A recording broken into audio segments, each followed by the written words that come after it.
Selamat malam saudara-saudariku yang terkasih dalam Kristus. Seperti biasa, katekesi kita secara khusus untuk kita orang Katolik ya. Kesempatan ini kesempatan yang bagus. Kita harus, menurut saya harus kita bagaimana cara membahasakannya.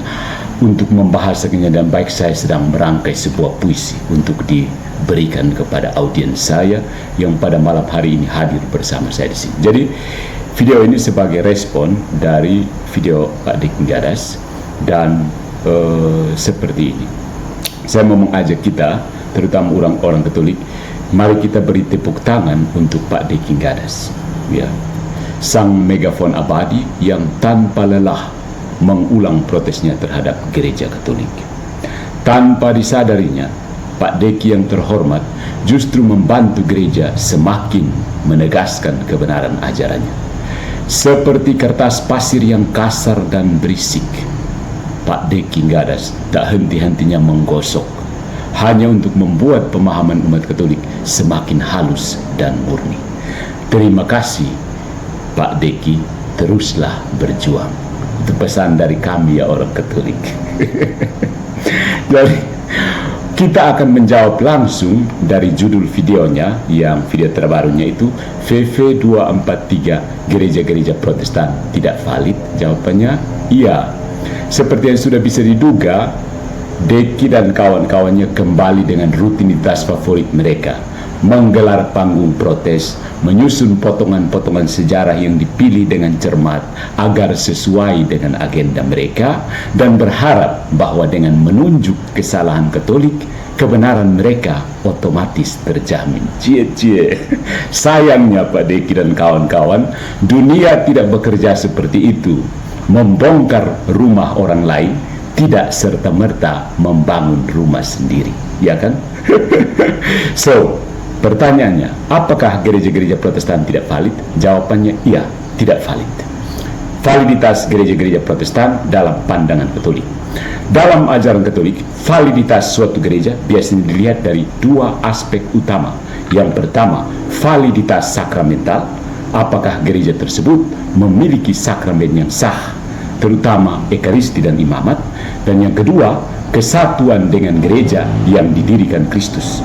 Apakah gereja tersebut berada dalam persekutuan penuh dengan gereja Katolik yang dipimpin oleh Paus sebagai penerus Santo Petrus.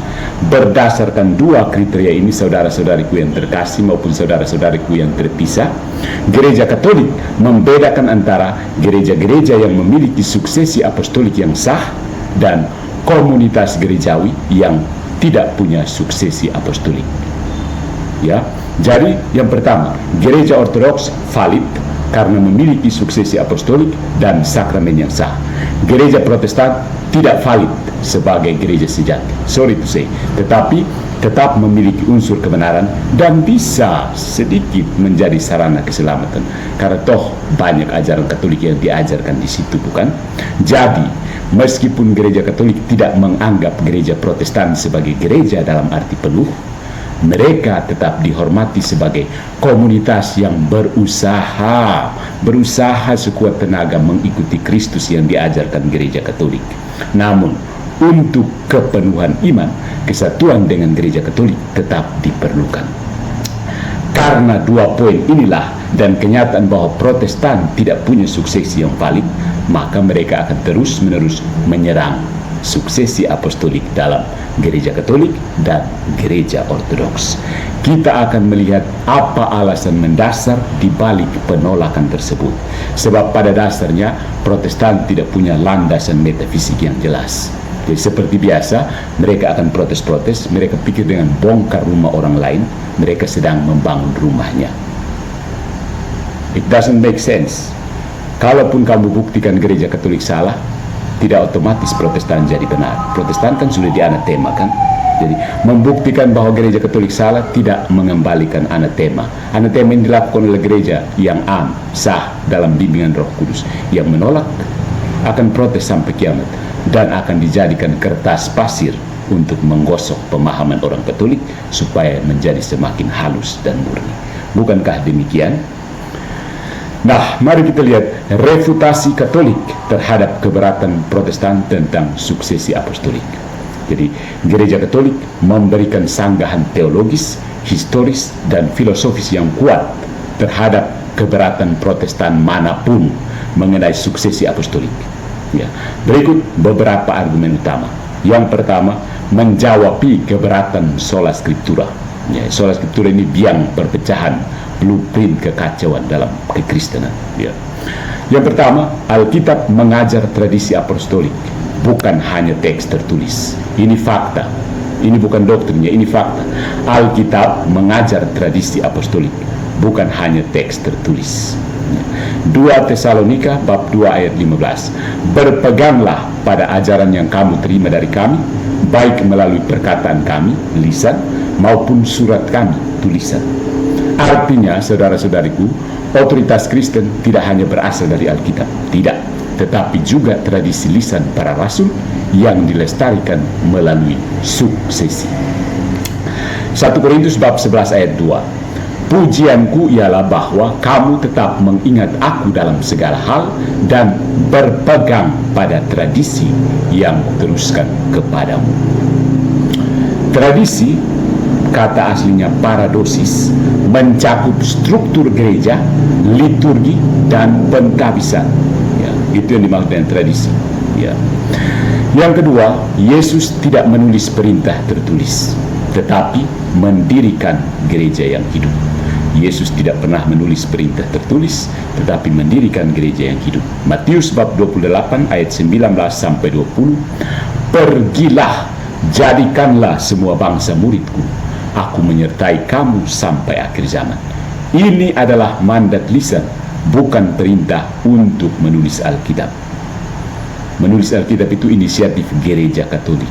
Ya, jadi Protestan harus banyak berterima kasih pada orang Katolik. Ya, Gereja Katolik percaya bahwa otoritas Kristus mengalir melalui gerejanya, bukan hanya melalui teks. Ya, itu salah besar. Dan Protestan sampai sekarang tidak punya basis metafisik untuk menjelaskan bahwa Roh Kudus hanya bisa mengalir melalui teks. Tidak bisa. Yang ketiga, sola scriptura tidak alkitabiah, jelas sekali. Alkitab sendiri tidak mengajarkan hanya Alkitab sebagai satu-satunya otoritas. Justru Alkitab menyebutkan otoritas gereja. 1 Timotius bab 3 ayat 15. Gereja adalah tiang penopang dan dasar kebenaran. Lukas bab 10 ayat 16. Barang siapa mendengarkan kamu, mendengarkan aku. Itu kita menjawab keberatan terhadap kita sebagai keberatan terhadap sola scriptura. Sola scriptura itu tidak logis, tidak biblis, dan tidak historis. Ya, itu Protestan harus tahu. Tinggalkan sudah sola scriptura dan pikirkan. Kalau kamu masih emosi dan orang Katolik, coba cek Ortodoks. Oke. Yang kedua, menjawab keberatan historis. Ada bukti kuat suksesi apostolik dari bapak-bapak gereja. Santo Irenaeus tahun 180 Masehi, kami dapat menyebutkan mereka yang diangkat oleh para rasul sebagai uskup dan penerus mereka sampai pada zaman kita. Itu Adversus Heresis, buku ketiga bab 3 ayat poin 3.1. Ya, itu kalau kamu bilang Irenaeus itu Protestan, ya Protestan yang seperti itu, penerus mereka sampai zaman kita. Dia memberikan daftar suksesi uskup Roma dari Petrus hingga Paus Eleutherius pada abad kedua. Kemudian Santo Clemens dari Roma bab 96 tahun 96 Masehi. Para rasul menetapkan para uskup dan diakon, lalu memberikan peraturan bahwa jika mereka meninggal, orang lain yang layak akan menggantikan pelayanan mereka. Surat kepada jemaat Korintus bab 44. Ya, jadi Protestan mau buang ini tulisan-tulisan. Oke, makanya kamu mau abaikan supaya kamu apalah begitu. Yang kedua, Protestantisme tidak dapat menunjukkan kontinuitas sejarah. Ya, Protestantisme tidak bisa menunjukkan kontinuitas sejarahnya. Nah, seperti ini.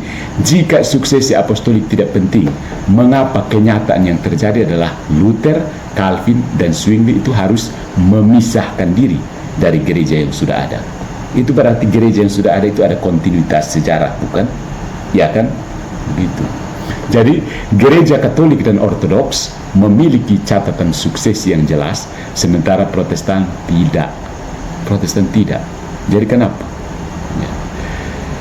Jadi pikirkan kembali. Yang ketiga, kita menjawab yang ini penting, keberatan metafisik dan sakramental. Ini kayaknya Protestan harus siapkan hati ya, buka pikiran untuk paham.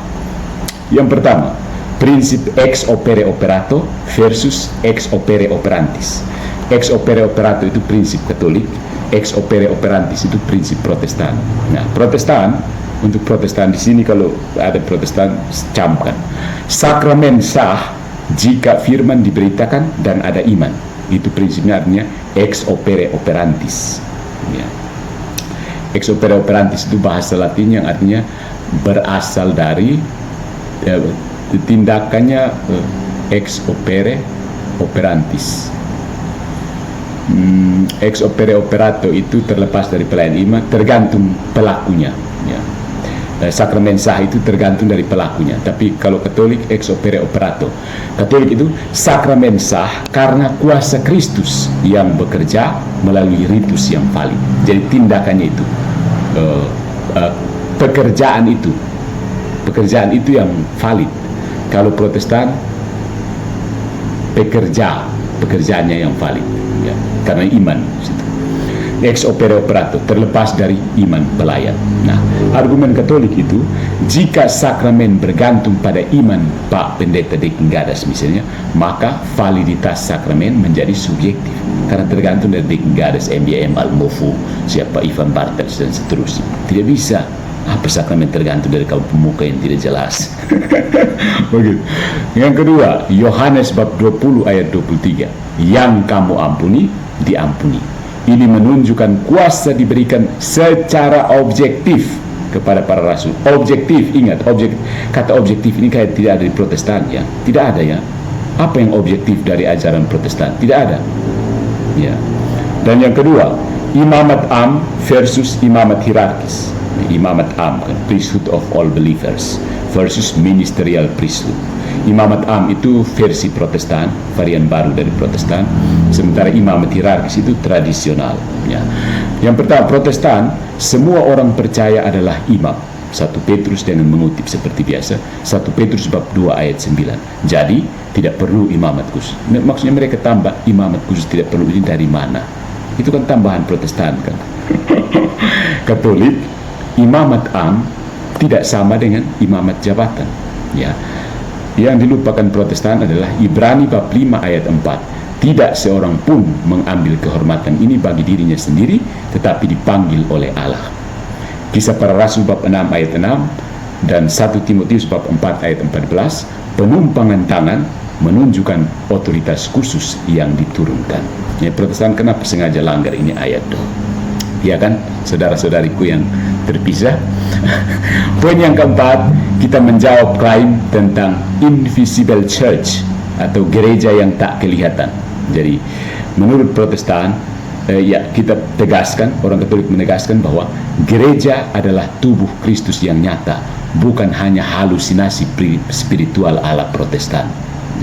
Gereja Kristus itu, gereja adalah tubuh Kristus yang nyata, bukan sekedar halusinasi spiritual ala Protestan ya. Gereja itu bukan halusinasi yang kita setuju untuk tidak setuju. Kita pakai theological triads. Ini yang penting yang kita culik dari Katolik, kita pasang di atas ya.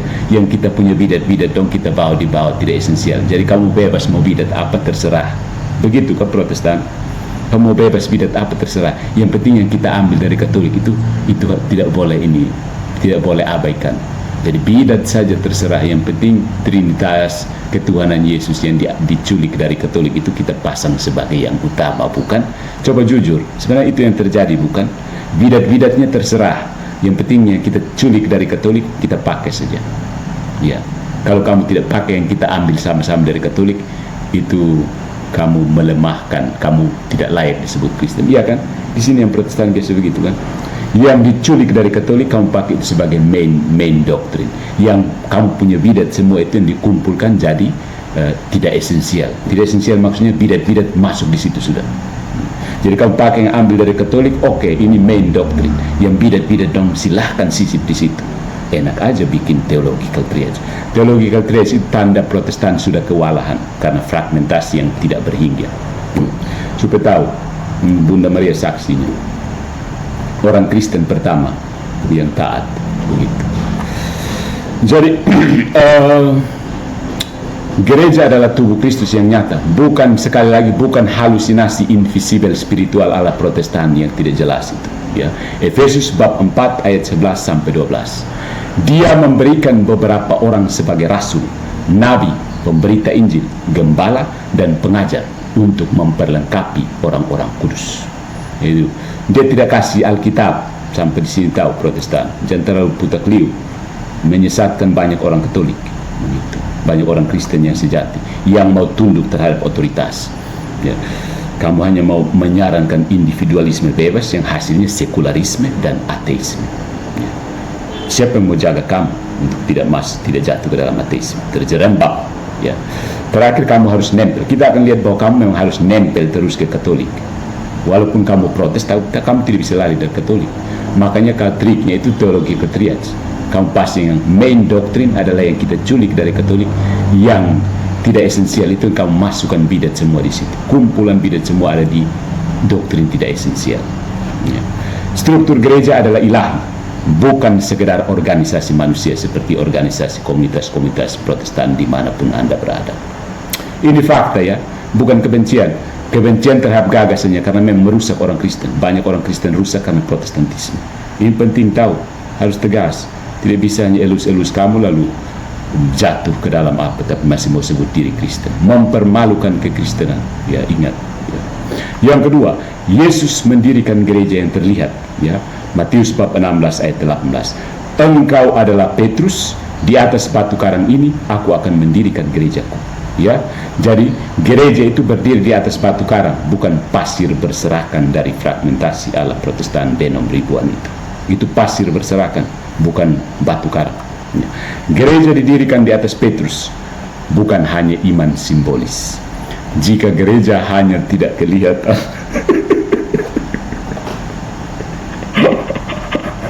jadi kalau gereja hanya tidak kelihatan seperti yang dipercaya oleh Protestan itu, mengapa Yesus membangun struktur yang terlihat, ya? Kenapa kamu terlalu protes banyak? Jadi kesimpulannya, mengapa suksesi apostolik esensial, ya saudara-saudariku? Mengapa pengganti para rasul itu penting? Yang pertama, tanpa suksesi apostolik tidak ada jaminan bahwa ajaran gereja adalah ajaran asli para rasul. Apa yang menjamin itu? Tidak bisa prinsip terbakar di dada, tidak bisa, itu prinsip Mormon yang diambil oleh hampir semua Protestan dalam tingkatan tertentu. Burning in the bosom, terbakar di dada, itu prinsip John Calvin, kan, yang kemudian merasuki banyak Protestan di Indonesia. Iya kan, betul kan, ya.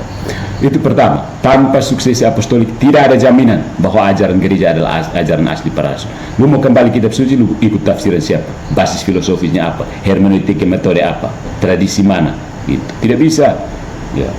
Yang kedua, tanpa suksesi sakramen berupa ekaristi, pengakuan dosa, kehilangan validitas.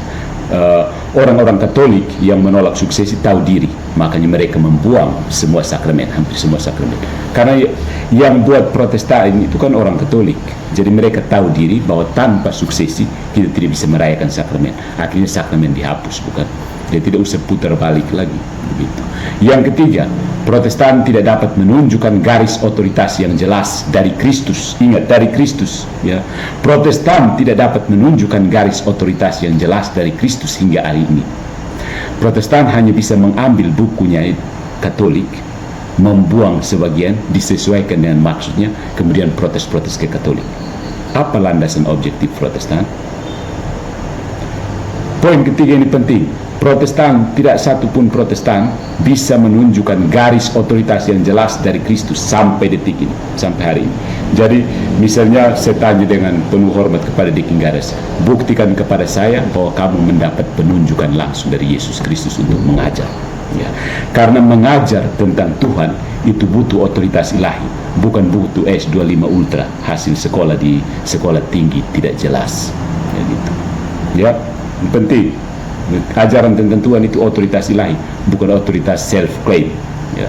Self-claim Pope seperti Luther, Calvin, Zwingli, self-claim Bishop seperti pengikut-pengikutnya yang sampai sekarang tidak terus menerus protes kepada gereja, dan mereka pikir dengan menunjukkan kesalahan gereja Katolik mereka otomatis benar. Tetap salah, anathema berlaku sampai selamanya. Jadi ada yang panas kok, jangan terlalu panas lah, pakai kipas atau masuk di kulkas. Katolik berargumen bahwa Protestantisme dengan menolak suksesi apostolik telah memutuskan diri dari gereja yang didirikan Kristus dan bergantung pada interpretasi pribadi yang berubah-ubah. Iya kan? Betul? Betul toh? Betul toh? Dengan memutuskan diri dari gereja yang didirikan Kristus dan bergantung pada interpretasi yang berubah-ubah. Jadi kenyataannya, kenapa kamu protes suksesi apostolik? Karena memang kamu tidak punya suksesi apostolik. Iya kan? Ketika kamu sudah tidak ada kopi, kamu bilang, kopi itu pahit atau sembutu kopi. Karena memang kau tidak ada kopi di situ. Ingat toh,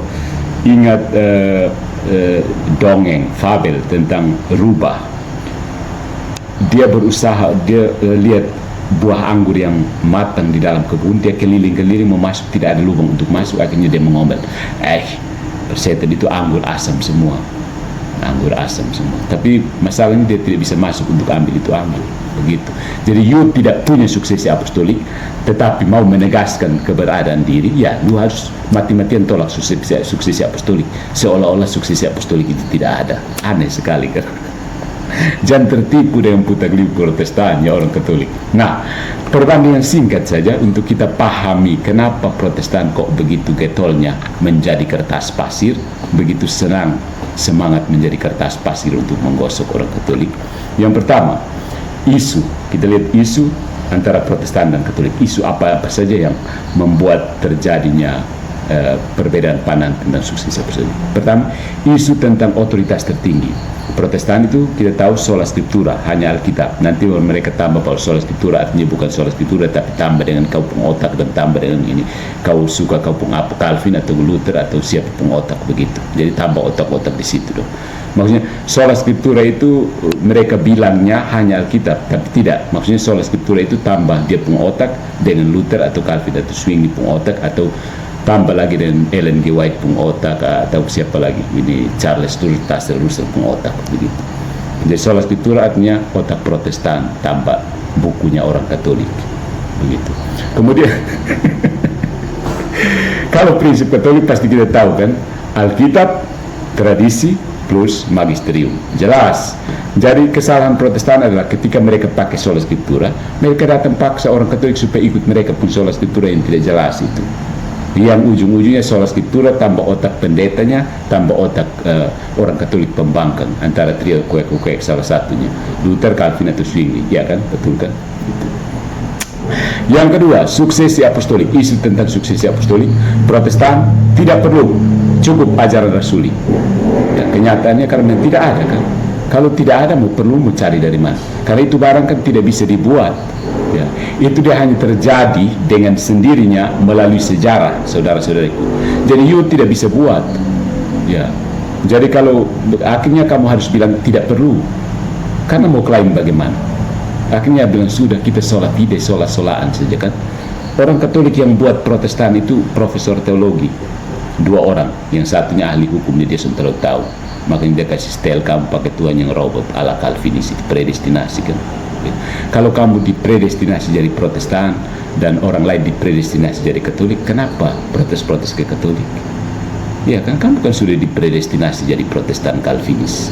Terus kenapa orang Katolik harus ikut kamu? Kan orang Katolik sudah dipredestinasi jadi Katolik begitu. Nah, itu kalau dari isu suksesi, Protestan tidak perlu, cukup ajaran rasuli.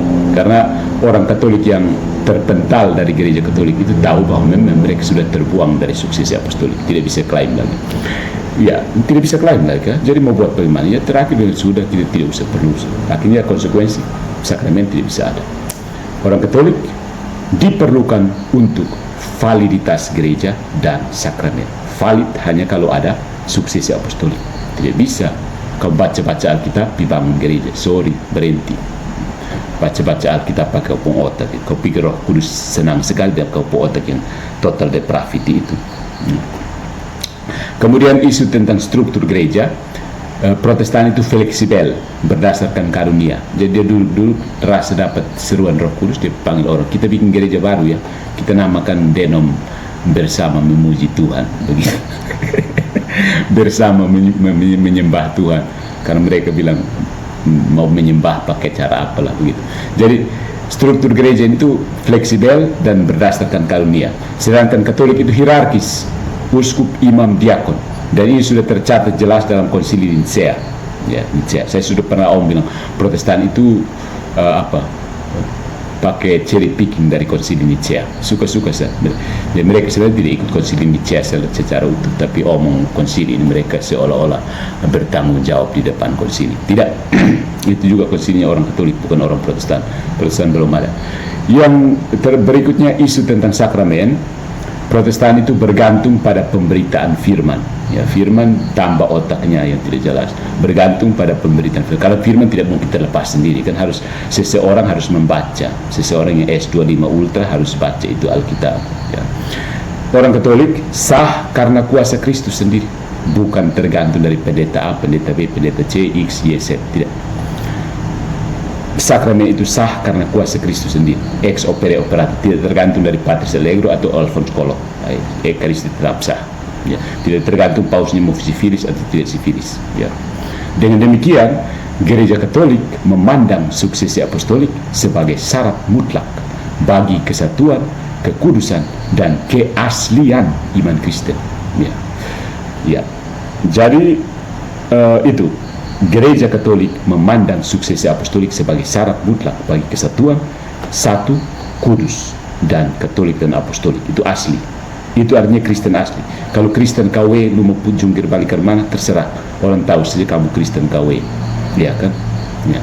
Nah, untuk lebih mempertegas soal suksesi apostolik, mari saya mengajak kita untuk menyelam lebih ke bawah lagi. Protestan yang bisa menyelam, kamu main di permukaan saja. Karena kamu sudah menolak metafisika. Yang mau merenung secara lebih dalam, mari kita lanjutkan pembahasan. Perbandingan struktur metafisik dasar Katolik dan Protestan dalam pandangan tentang suksesi apostolik. Sekali lagi, perbandingan struktur metafisika dasar Katolik dan Protestan dalam pandangan tentang suksesi apostolik. Jadi bagaimana kita melihat suksesi apostolik itu berbasiskan pada fondasi metafisik tertentu, ya. Maksudnya tentang struktur realitas keberadaan sesuatu itu, ya. Rasul itu dilihat sebagai apa, ya, seperti itu. Rasul Yesus itu dilihat sebagai apa? Apa itu rasul? Apa itu 12 murid? Ini namanya metafisika dari keberadaan para rasul. Mari kita lihat. Untuk memahami perbedaan mendasar antara Katolik dan Protestan dalam hal suksesi apostolik, kita perlu menganalisis struktur metafisik yang mendasari pemikiran masing-masing. Ini penting. Kemarin kan kita sudah singgung bahwa Protestan itu menolak metafisika, bukan? Akhirnya jatuh ke dalam sekularisasi dan ateisme.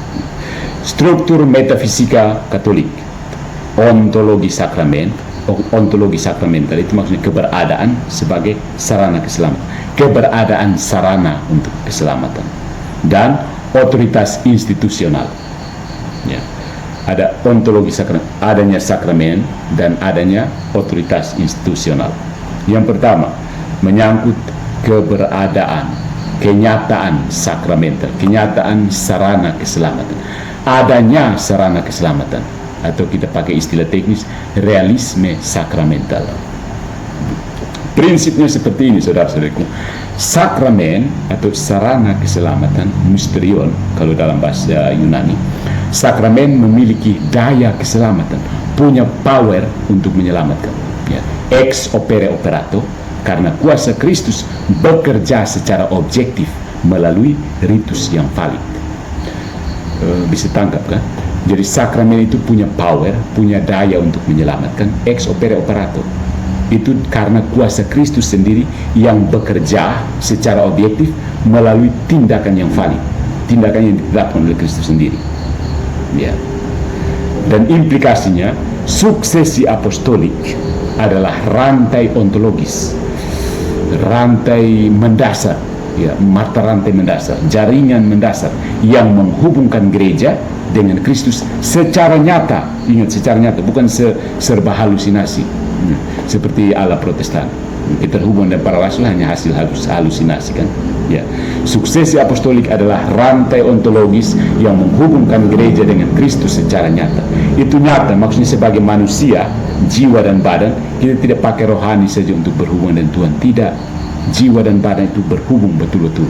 Dan itu hanya bisa melalui suksesi apostolik dengan penumpangan tangan. Kalau hanya menghayal saja, tidak bisa bro. Menghayal seperti Protestan menghayal mereka ikut Rasul Petrus bilang. Karena itu baca bukunya Katolik. Terus baca lalu menghayal. Kamu baca kan pasti menghayal kan. Kamu baca lalu menghayal kamu ada dekat Yesus. Menghayal doang. Protestan itu hayalan saja. Ya. Tanpa suksesi yang sah, sakramen, terutama Ekaristi dan tabisan tidak berlaku. Jadi orang-orang Katolik yang menciptakan Protestan itu sadar akan hal ini. Orang-orang Katolik pencipta Protestan, 3 orang trio kekwe itu, mereka memang sadar bahwa memang tanpa suksesi yang sah, sakramen seperti Ekaristi dan tabisan tidak berlaku. Jadi dihapus dan diputar balik teologinya. Ya kan? Betul kan saudara? Dihapus kemudian baru sesuaikan teologinya. Gitu. Protestan itu apa yang tidak bisa? Lu putar balik teologi, siapa mau tegur lu? Alkitab semua bisa tegur kan?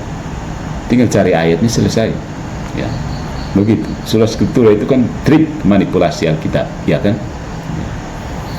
Kamu jujur sedikit, kita bongkar begini, kamu bilang kita membenci kamu. Tidak, saya tidak benci kamu. Saya tidak membenci pribadi-pribadi tertentu. Saya membenci ajaran. Kata Santo Agustinus, hate the errors, love the sinner. Yang kedua, gereja sebagai Corpus Christi, tubuh mistik Kristus. Prinsipnya, gereja adalah perpanjangan inkarnasi Kristus di dunia. Gereja itu perpanjangan dari inkarnasi Kristus di dunia.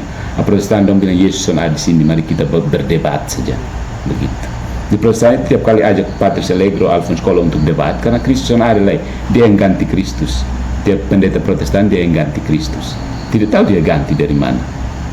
Ya, tidak tahu dia tiba-tiba rasa macam dia pengganti Kristus di dunia. I don't buy your opinion, Protestan.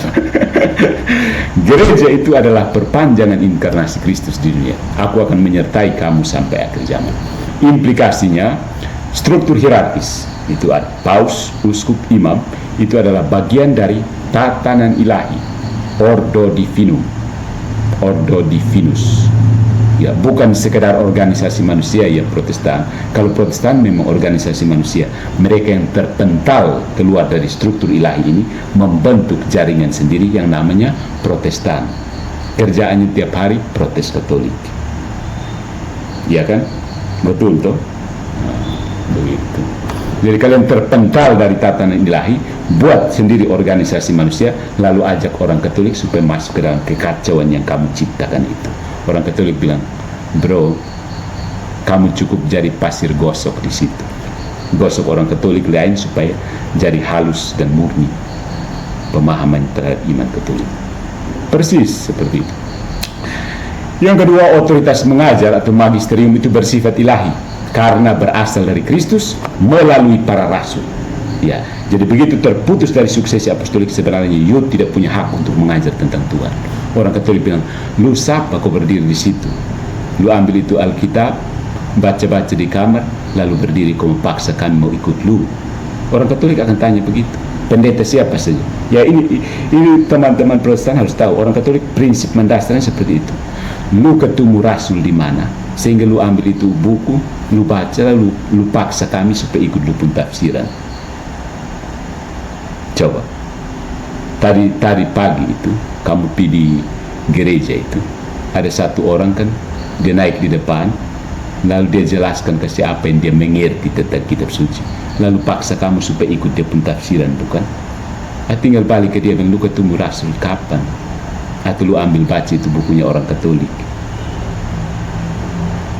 Coba, saya bisa tanya begitu, saya buktikan kepada saya bahwa kamu punya hak, kamu punya otoritas untuk mengajar tentang Tuhan kita Yesus Kristus. Kalau tidak punya, stop tipu-tipu.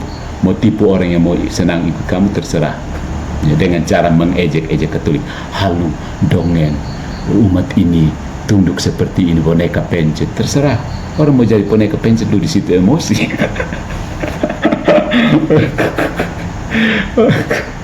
Jadi otoritas mengajar atau magisterium itu bersifat ilahi karena berasal dari Kristus melalui para rasul. Yang ketiga adalah kontinuitas ontologis. Ini penting, bukan sekedar oh ini sesuai dengan para rasul atau tidak. Ini aja hanya begitu saja halusinasi. Semua orang bisa bilang dia sesuai. Maka di Protestan itu semua sesuai dengan para rasul. Ya, ribuan denom Protestan itu semuanya mengaku sesuai dengan para rasul. Iya kan? Iya kan? Ya. Jadi prinsipnya harus ada apa? Kontinuitas yang ontologis, bukan kontinuitas yang sekedar di oh kami sama mirip dengan rasul ini. Jadi itu kan Yesus itu kan naik keledai, jadi kami semua naik keledai. Yesus itu kan baptis selam, jadi kami semua baptis selam, begitu. Tidak bisa, itu bukan kontinuitas ontologis. Makanya belajar jangan tolak metafisika, belajar sedikit yang mendasar. Hanya belajar di bangun dan bangun langsung sola scriptura. Tidak mau belajar bahasa Indonesia dulu. Jadi prinsipnya kuasa apostolik atau kuasa para rasul dalam Yohanes bab 20 ayat 21 sampai 23 itu harus terus mengalir secara fisik melalui pentabisan. Dia tidak bisa kita duduk dari jauh belum cocok sana ini ajaran yang lu punya. Tidak bisa. Tidak bisa bro, kamu jangan paksa pakai halusinasi. Jadi Protestan itu sudah berhalusinasi ketemu Yesus, dapat perintah dari Roh Kudus. Itu hanya halusinasi karena baca bukunya orang Katolik. Baca terlepas dari konteksnya, itu gereja Katolik. Hasil halusinasi semua. Jadi Pak Dek yang seringkali mengungkapkan kata halusinasi, mitos, itu semua Protestan, itu sebenarnya mitos, halusinasi. Semua isi Protestan itu hanya halusinasi dan mitos. Karena apa? Membaca bukunya orang Katolik di luar konteks orang Katolik. Sayang sekali. Jadi saya juga paham kenapa akhirnya Deki banyak menggunakan kata-kata seperti itu, perbendahara itu. Karena memang mereka seperti itu. Jadi kata-kata yang keluar itu mengungkapkan siapa Anda sebenarnya. Ya bukan? Halusinasi, mitos, halujaya. Ya, Protestan sebenarnya halusinasi. Gerejanya saja adalah, menurut mereka gereja yang satu, kudus, Katolik dan apostolik itu hanya halusinasi saja. Invisible. Pokoknya tidak terlihat lah. Entah di mana, tidak tahu.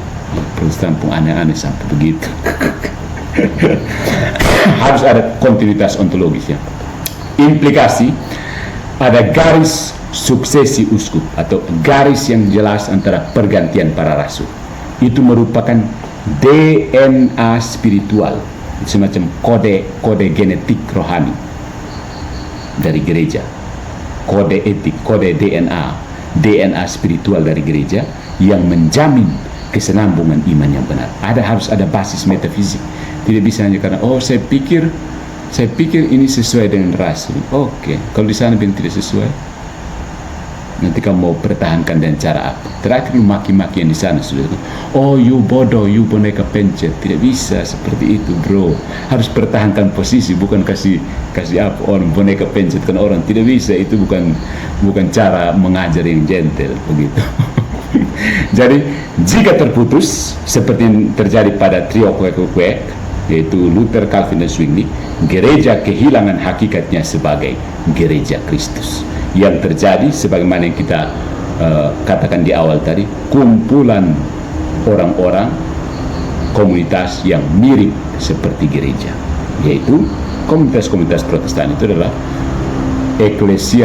ecclesiastical community, komunitas-komunitas yang mirip gereja ya. Karena terputus dari suksesi apostolik. Itu tentang struktur metafisik dari ontologi sakramental dan otoritas institusi. Jadi tentang gereja sebagai sarana keselamatan, sakramen itu sendiri yang dirayakan di dalam gereja, dan otoritas untuk mengajar itu sendiri. Jadi magisterium dan sakramen.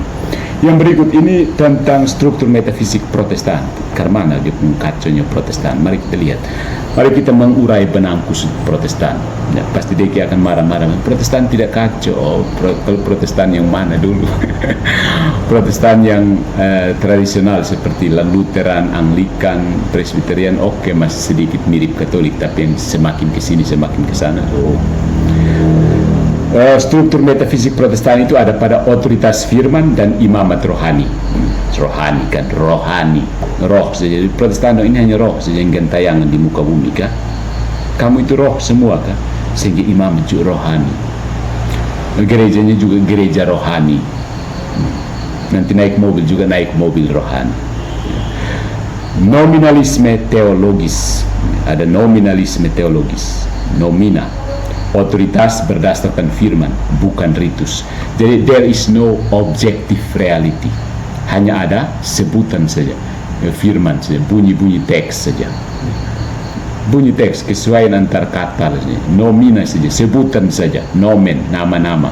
Disebut kucing dan batu saja. Hanya sebut kucing dan batu, tapi kucingnya tidak ada, batunya tidak ada.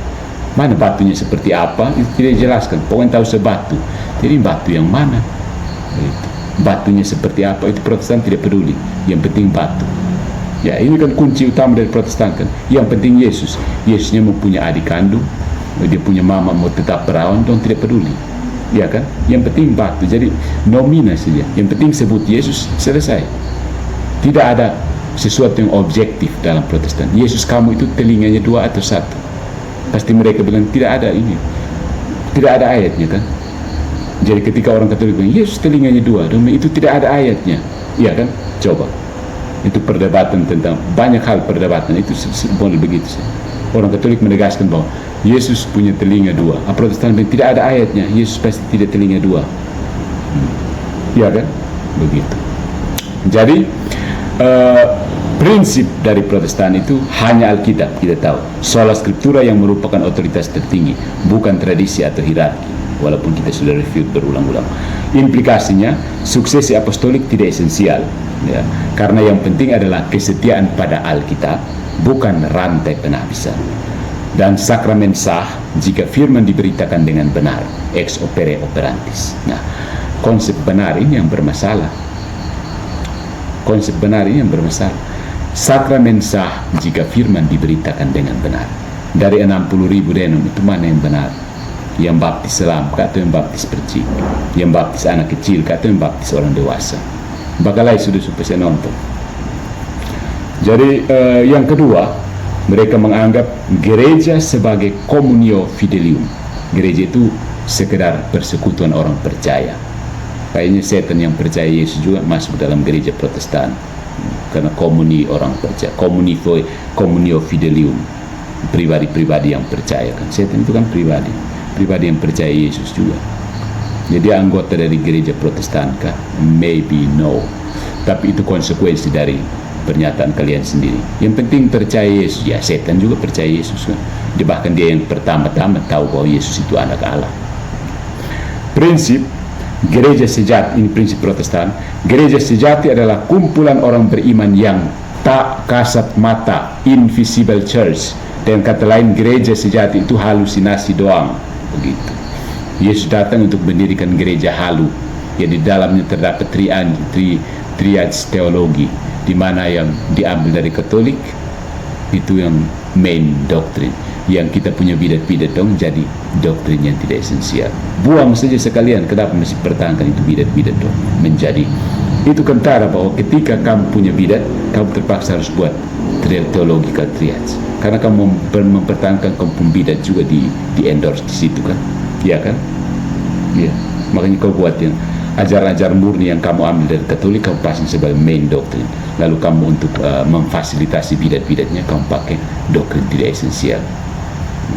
Implikasinya, otoritas gereja bersifat fungsional, bukan berdasarkan pemberitaan firman. Jadi fungsional doang. Jadi kita hanya berfungsi sebagai megafon untuk protes-protes Katolik. Tidak ontologis, tidak berdasarkan suksesi fisik. Dek ada ganti rasul siapa? Tidak kan? Ya. Para pendeta Protestan tidak mengganti rasul siapa. Mereka hanya berfungsi begitu saja untuk melanjutkan tafsiran-tafsiran dari trio kue-kue itu yang terputus dari suksesi apostolik itu. Luther, Calvin, dan Zwingli. Jadi kebanyakan pendeta Protestan hanya berfungsi melanjutkan heresi Protestan, bukan? Ya kan? Pernyataan saya ini benar atau salah? Kebanyakan pendeta-pendeta itu berfungsi melanjutkan heresi yang sudah dibuang oleh gereja Katolik. Fungsional sekali ya. Sangat berfungsi. Yang berikut itu tentang otoritas gereja. Yang berikut tentang struktur gereja, kalau memang ada. Karena ada Protestan yang bilang pokoknya kami tidak percaya gereja, kami langsung pada Yesus. Struktur gereja jika ada itu bersifat sekunder. Strukturnya tidak penting. Karena yang utama adalah hubungan pribadi dengan Kristus. Wow, keren ya. Kalau begini bisa menjadi Protestan. Hubungan pribadi kok, lu mau atur-atur beta apa? Beta mau naik pesawat dengan Kristus, tinggal sen Kristus. Kristus beli tiket dulu, beta mau naik pesawat. Hubungan pribadi dengan Kristus, keren. Bahkan untuk hubungan pribadi dengan Kristus ini Bunda Maria disingkirkan. Karena Bunda Maria menghalangi hubungan pribadi Protestan dengan Yesus, bukan?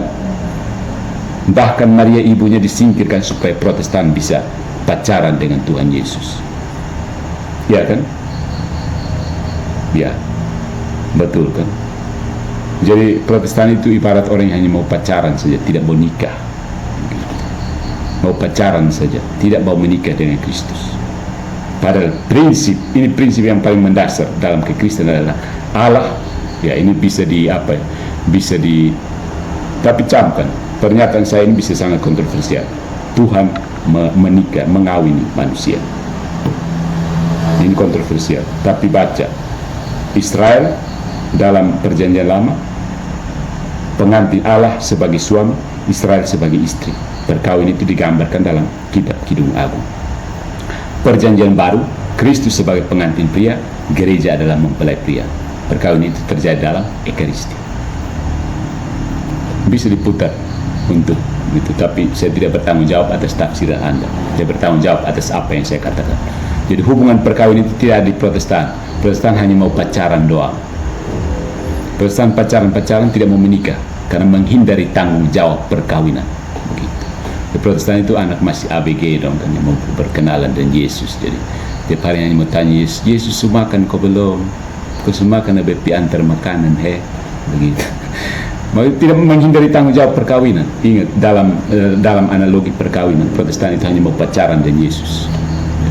Tidak mau dia, bahkan Maria disingkirkan supaya dia bisa tetap pacaran dengan Yesus. Karena tanggung jawab kalau menikah ya kau harus menghormati mantu, keluarga besar. Protestan bilang perlu. Yang penting kita dua tetap mencintai. Yesus cinta saya cinta Yesus. Ya kan? Protestan begitu. Protestan mau pacaran dengan Yesus saja. Nanti potong-potong ini kau buat supaya kontroversial, viral begitu. Bosan sampai rela singkirkan ini hanya mau pacaran dengan Yesus doang. Padahal kalau mau setia dan komitmen dengan Yesus, ini mau mantu loh. Begitu. Ini mau mantu, lu mau hanya dapat mau ambil Yesus, lihat dia ada koko itu anak ini. Lu bilang kau datang itu anak kayak perlu bersepak, bersepak dulu. Halo orang Flores, apa kabar? Tapi saya mau berterima kasih untuk kita pause sebentar. Saya mau berterima kasih kepada member saya di platform merah yang besar itu. Terima kasih atas dukungan Anda. Saya tidak tahu apa yang bisa saya bagikan kepada Anda, tapi hanya seperti ini sih, pemikiran saya tentang gagasan Protestantisme. Banyak apologet Katolik sudah berusaha, sudah memberikan banyak refutasi langsung terhadap bunga-bunga yang mereka berikan. Tapi saya mengajak kita menyelam lebih ke dalam lagi. Apa sebenarnya basis penolakan itu? Ya, seperti yang sekarang kita lakukan. Jadi struktur gereja, kalau ada, itu hanya bersifat sekunder. Karena yang utama adalah hubungan pribadi dengan Kristus. Seperti yang saya katakan tadi, mau pacaran dengan Kristus doang, tidak mau menikah dengan Kristus karena menghindari tanggung jawab perkawinan. Itu persis menurut pandangan saya. Kita bisa elaborasi dari perspektif teologi tubuh dari Santo Yohanes Paulus II, atau itu kalau teologis, atau kalau dari filosofis, perspektif personalisme dari Thomistik dan Karol Wojtyła. Siap? Tersedia? Nanti kita elaborasi di lain waktu. Itu tentang perkawinan. Jadi Protestan menurut saya itu orang yang mau pacaran saja dan menghindari tanggung jawab perkawinan. Orang Katolik bilang komitmen, menikah. Makanya ada yang hidup selibat, itu kan membuktikan komitmen perkawinan. Gereja sebagai pengantin pria, Kristus sebagai pengantin mempelai laki-laki. Keren kan jadi Katolik? Siapa di sini yang menyesal dulu soal mau jadi Katolik dari dulu? Ya kan? Keren jadi Katolik. Katolik itu Kristen asli loh. Jangan terlalu takut dan banyak pengajar di luar. Mereka itu seperti saya katakan tadi, mereka itu kertas pasir yang gosok kita supaya semakin halus dan murni dalam pemahaman.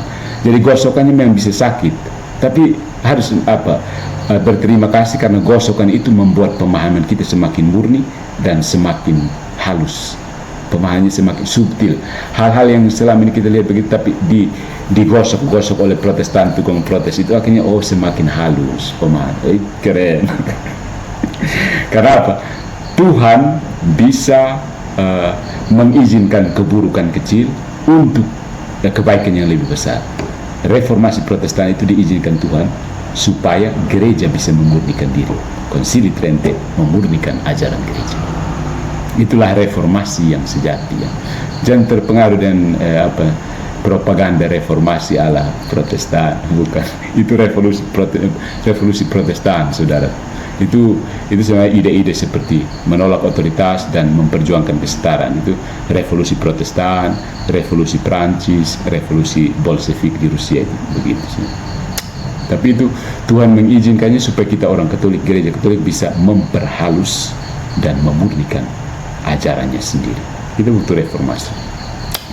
Tapi bertanggung jawab. Sama seperti kita Tuhan juga sebenarnya mengizinkan Yudas berdosa.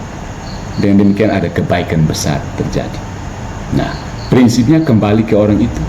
You mau bertobat kembali atau tidak? Yudas seandainya dia bertobat dan kembali kepada Kristus, dia bisa selamat. Masalahnya dia tidak mau bertobat dan kembali. Karena semua orang pasti bersalah kan. Keterpecahan gereja reformasi Protestan itu ya karena 3 orang ini tidak mau bertobat, Luther, Calvin, dan Zwingli.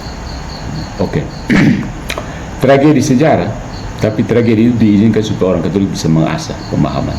Sekarang yang mau tetap bertahan jadi pasir gosok silahkan, orang Katolik terima dengan senang. Yang ketiga, imamat am orang percaya dari Protestan didasarkan pada 1 Petrus bab 2 ayat 9. Prinsip dari Protestan adalah semua orang Kristen adalah imam. Ya, tidak tahu imam Calvinis, imam Lutheran, imam apa, ya, dan memiliki akses langsung kepada Tuhan. Sabar ya.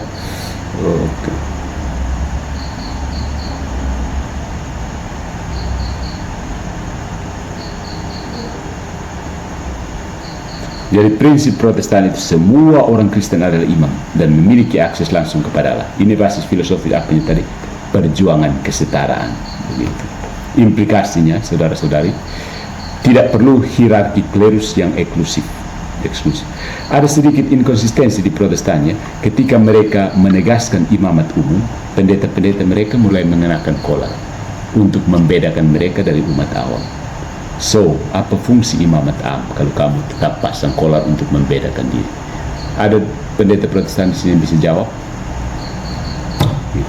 Dia tidak perlu hierarki klerus yang eksklusif. Setiap orang percaya dapat membaptis, memimpin perjamuan, dan lain-lain. Kata-kata dari Luther sendiri, setiap tukang cukur bisa membaptis. Bagus. Jadi tiap hari itu jual-jual bakso di pinggir jalan, tiba-tiba lu ambil Alkitab, kau berdiri di muka supaya ikut kau pun tafsiran.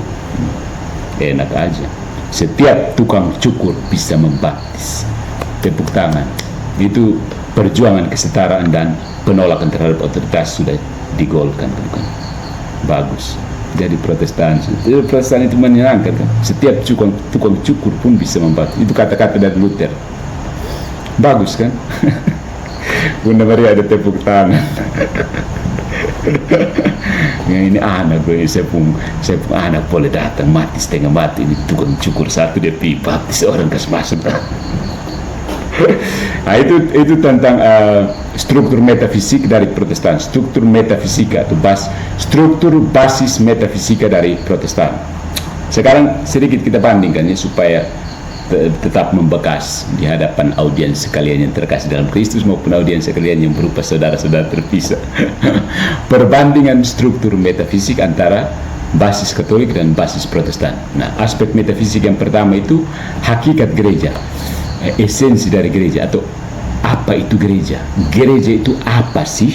Begitu pertanyaan seperti ini. Pertanyaan mendasar seperti ini. Coba kamu tanyakan kepada diri sendiri. Apa itu gereja? Apa sebenarnya gereja? What is a church? Pertanyaan seperti ini, orang Katolik menjawab Corpus Christi.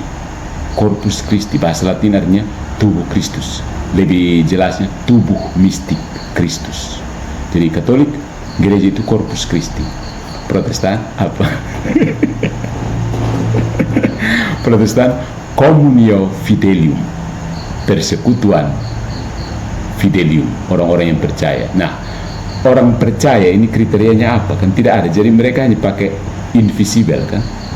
Pokoknya yang penting kau percaya berarti kau sudah bersekutu dalam gereja. Tapi kriterianya seperti apa kan? Itu hanya bisa dalam halusinasi saja. Jadi persekutuan tidak kasat mata untuk Protestan. Persekutuan halusinatif begitu. Persekutuan halusinatif. Corpus Christi tubuh mistik. Ya. Dan Communio Fidelium persekutuan tak kasat mata, sama-sama sedikit transcendental, tapi kita bisa langsung tahu perbedaannya. Ingat, dua-duanya aspek sedikit transcendental kan, sedikit metafisik betul, melampaui fisika. Ingat, Corpus Christi, apa perbedaannya dengan Communio Fidelium? Mana yang ditekankan? Corpus Christi penekanannya pada Kristi, Communio Fidelium penekanannya pada you percaya bukan? Ya, kalau Corpus Christi, ya Kristuslah fokusnya. Kalau Communio Fidelium, you lah fokusnya. Maka Protestan bisa jadi egois semacam itu karena begitu. Prinsipnya adalah Communio Fidelium. Bahkan orang Protestan itu mengatakan Tuhan tidak menyelamatkan dia. Dia punya iman yang menyelamatkan dia. Coba tanya teman-teman kita Protestan, imanmu yang menyelamatkanmu. Tuhan bilang betul buat apa-apa, lupa iman itu. Akhirnya merendahkan Tuhan, mengangkat diri di atas Tuhan. Karena saya beriman, Tuhan berwajib. Karena saya beriman, Tuhan wajib menyelamatkan saya. Begitu kan? Protestan ekstrim, saya transfer ekstrim, tapi ya seperti itu. Konsekuensi logis, karena basis metafisika tidak ada. Ya, saya sudah bilang. Basis ontologis tidak ada, jadi dia rentan untuk ditafsir seperti apapun. Ya. Seperti sola fide, ya sola fide berarti kalau saya sudah beriman Tuhan mau tidak mau harus datang selamatkan saya, tidak bisa tidak. Berarti prinsip keselamatan sudah jadi seperti apa? Bukan lagi kebebasan Tuhan, kamu sudah paksa Tuhan. Itu tentang hakikat gereja, apa artinya gereja. Yang kedua, sumber otoritas, aspek metafisik yang kita singgung di sini, sumber dari otoritas. Ingat, dari mana kuasa untuk mengajar itu datang? Dari mana you keluar tentang Yesus itu? Dari mana, maksudnya lu dapat hak untuk keluar tentang Yesus itu dari siapa? Dari mana datangnya? Kalau dari Katolik, Kristus turun ke rasul, uskup. Kristus rasul mati, ada orang yang ganti. Kristus memilih rasul, memilih para murid itu menjadi rasul. Kemudian kalau rasul mati, rasulnya ada penggantinya, yaitu uskup gereja Katolik. Ya. Protestan tiba-tiba sola scriptura ini dari mana? Hubungan dengan Kristus di mana? Nah, kemungkinan ini saya jelaskan untuk kita yang Katolik. Kristus, rasul mati, langsung semua orang baku rampas jadi pengganti sudah. Pokoknya lu baku rampas, iya kan? Begitu rasul terakhir mati, semua orang jadi pengganti rasul. Semua jadi pengganti rasul. Maka yang terjadi adalah kekacauan. Karena semua orang rasul. Semua orang mau ganti rasul kan, karena menurut mereka tidak ada suksesi apostolik. Jadi you mau rasa diri ganti rasul, lu ganti di situ. Lu pemalas ganti rasul, lu ikut orang yang rasa diri seperti itu. Bagus. Kekristen mau begini bagus. Protestan itu sumber otoritasnya Alkitab, sola scriptura. Kenapa tiba-tiba Alkitab itu tiba-tiba dari mana? Sumber otoritas bisa datang dari Alkitab, tapi harus tanya Alkitab datangnya dari mana? Alkitab datangnya dari mana? Turun dari surga langsung dilempar. Oke, saya sudah omongkan soal scriptura tidak logis kan. Jadi basis Protestan tidak ada sebenarnya. Basis Protestan itu melingkar, terakhir harus nempel ke Katolik. Terakhir harus sadar ke Katolik. Gitu. Itu aspek metafisik tentang sumber otoritas. Aspek metafisik berikutnya adalah sakramen. Sakramen itu dalam pengertian sederhana alat untuk menyelamatkan. Jadi misalnya tukang kalau mau potong kayu dia pakai apa? Misalnya pertanyaan, Yesus mau menyelamatkan kita pakai apa? Kalau dokter mau menyelamatkan dia pakai apa? Pakai resep, pakai diagnosis dulu. Kalau Yesus kira-kira mau menyelamatkan kita pakai apa? Maksudnya mau menyelamatkan saya ini Patrice Legend, dia pakai apa sih? Atau tidak pakai apa-apa? Nah itu, Yesus menyelamatkan saya pakai apa? Yesus menyelamatkan Anda yang nonton di sini, Anda masing-masing itu pakai apa? Karena Yesus kan ada di surga kan. Terus dia pakai apa supaya saya selamat? Bisa ketangkap isunya, bisa tangkap poinnya. Jadi sakramen di dalam gereja Katolik itu ex opere operato, dia valid karena ritus. Jadi ada tindakan yang menyalurkan rahmat. Tindakannya itu terkonstruksi jelas sehingga valid sebagai sarana untuk menyalurkan rahmat. Di Protestan itu ex opere operantis, tergantung pada firman dan iman. Nah, firman iman ini kan tidak jelas, tidak ada sarannya objektif. Firman yang dimaksud itu apa? Alkitab kah? Alkitab juga versi yang mana? Versi yang mana juga dibaca oleh siapa? Dibaca oleh siapa? Diajarkan kepada siapa? Lalu iman yang model bagaimana? Apa kriteria imannya itu? Nanti bilang kembali ke Alkitab. Alkitab lagi, Alkitab tafsir yang mana? Ditafsirkan oleh siapa? Berputar-putar, gasing yang melingkar. Begitu. Karena menolak basis metafisika. Selesai. Ya aduh, tentang Protestan kita pusing sendiri. Ingat, Protestantisme ya, bukan orang-orang Protestan. Saya tetap menghargai pribadi-pribadi dan kebebasan Anda untuk menganut apa yang saya bahas sekarang. Yang berikut tentang suksesi apostolik, isu yang sedang diangkat oleh Pak Deki beberapa menit yang lalu tentang dan dia mengatakan apalah urusan dia. Suksesi apostolik itu dari segi Katolik itu ontologis, bersifat ontologis. Sukses itu memang ontologis, sesuatu yang apa ontologis. Ya, kamu mengerti ontologis. Saya sulit menjelaskan ontologis. Mendasar sekali, hakiki, fundamental, ya, ontologis. Keberadaan itu soal ada atau tidak ada, maksudnya begitu, ontologis. Dia harus basis dulu. Itu rantai fisik yang diperlukan. Rantai fisik, ingat. Mata rantai fisik. Sementara Protestan itu fungsional saja, fungsional, bersifat fungsi saja.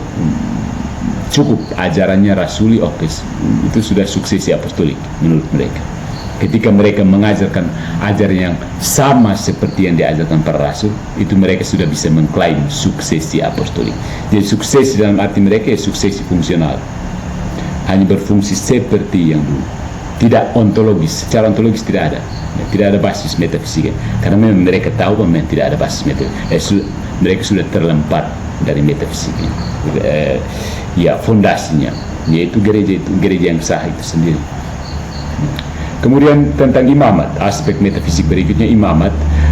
Katolik itu imamat bersifat hierarkis. Ada imam agung, yaitu imam besar, sacerdos magnus, itu uskup. Sacerdos magnus biasanya dinyanyikan oleh umat waktu kunjungan pastoral uskup.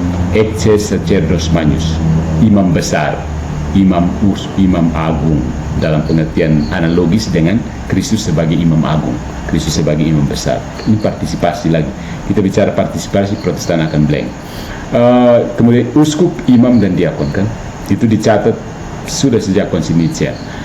Protestan ini apa, bangun imamat semua yang percaya. Bagus. Pantas kacau balau kalau semua orang menjadi imam, nah, begitu. Imamat semua orang percaya. Itu aspek metafisik tentang imamat. Jadi kesimpulannya saudara-saudari, ada dua paradigma yang berbeda. Jadi kita harus akui memang dua paradigma yang berbeda. Sehingga kita tidak bisa main pingpong terus, bukan? Tidak bisa pingpong, kita langsung lihat mejanya mana. Siapa yang dia pun kaki meja kuat, tinggal pikorek itu meja yang rusak, dia tidak pingpong lagi, begitu. Jadi ada dua paradigma yang berbeda. Mari kita lihat paradigma Katolik itu ada ontologi sakramental dan otoritas institusional. Artinya gereja itu kenyataan metafisik, ya, realitas metafisik yang benar-benar nyata. Ya.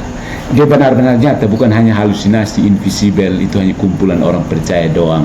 Atau kadang-kadang ada Protestan yang mengatakan bahwa itu tubuhku adalah gereja, diriku adalah gereja. Enak aja. Gereja adalah realitas metafisik yang nyata dengan struktur ilahi yang menjaga kesinambungan iman. Itu penting. Tuhan sendiri yang mendirikan gereja, dia sendiri yang menjaganya. Dan dia pasti sudah memikirkan cara terbaik untuk menjaga kesatuan itu. Kalau memang dia menghendaki kesatuan, kalau memang dia mau supaya semua orang tahu ajaran yang benar, Tuhan sendiri punya cara itu. Dia tidak membiarkan orang baca Alkitab lalu bangun struktur sendiri untuk kebenaran bisa sampai pada mereka. Itu Tuhan apa hantu? Tuhan yang tidak jelas begitu, saya biasa tempeleng bolak-balik. Tuhan mendirikan gereja lalu dia bingung sendiri. Ini mau kasih satu, ini Protestan yang 60.000, ini karena mana ya? Tuhan apa yang bingung begitu? Tuhan sebingung dan Protestan, apalagi Patrice Allegro. Jadi gereja adalah realitas metafisik yang nyata dengan struktur ilahi yang menjaga kesinambungan iman. Dengan demikian suksesi apostolik adalah jantung gereja. Jantung gereja. Tanpanya sakramen dan otoritas kehilangan validitas. Minum kopi dulu. Validitas ada di minum kopi sih. Suksesi apostolik itu jantungnya. Perhatikan fungsi jantung. Kalau sudah ada jantung, selesai. Jadi boneka pencet sih, bukan. Jadi gereja Protestan itu memang boneka pencet doang. Dari premis-premis seperti ini. Gereja Protestan adalah boneka pencet. Tidak punya jantung lagi kan? Begitu. Tidak punya jantung, nanti kamu cuma jadi boneka pencet. Boneka pencet dari pendeta, siapa yang mau tipu kamu, dia tipu saja. Tipu dalam pengertian netral. Karena kebenaran kan tergantung kan, tergantung pendeta A, tergantung pendeta B, tergantung pendeta C. Dan tinggal dia bilang ada ayatnya, lu mau apa? Ini ayat, dia tunjuk ayat, lu bilang apa? Kemudian ada tulis di situ bilang, pergilah bunuhlah orang Amalek. Ini terakhir dia suruh kamu pergi bunuh, cari orang Amalek di mana kau pergi bunuh. Ini namanya apa? Eksagerasi ya. Tapi untuk menjelaskan bahwa memang Protestan pun kacau begitu. Ya. Mereka hanya bisa berjuang supaya para teolog kontemporer itu hanya berjuang supaya memang mau tidak mau harus mirip ke Katolik, strukturnya, liturginya. Makanya banyak yang mulai rabu-abu kan, meskipun mereka bertengkar juga, memang kita harus rabu-abu. Ini ada ayatnya jelas ini. Begitu. Tapi yang tetap bertahan juga tinggal cari ayat lain. Ini ada yang kita suruh kita rabu-abu. Seharusnya mereka juga berdebat di antara mereka. Kita harus sikat gigi model karena apa? Karena Alkitab tidak menyatakan. Jadi bagaimana cara sikat gigi yang benar? Kira-kira pendeta-pendeta jawab bagaimana ya? Karena tidak ada ayatnya. Kenapa tidak menentang orang yang sikat gigi? Yesus tidak mengajarkan untuk sikat gigi. Pendeta-pendeta orang sikat gigi kosong.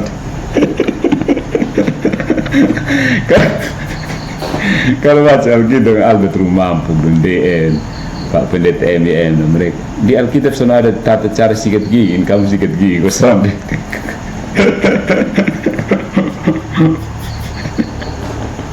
Nanti orang Katolik sikat gigi, kamu protes ya. Sana di Alkitab kamu persetan, kamu semua sikat gigi persetan dan kamu.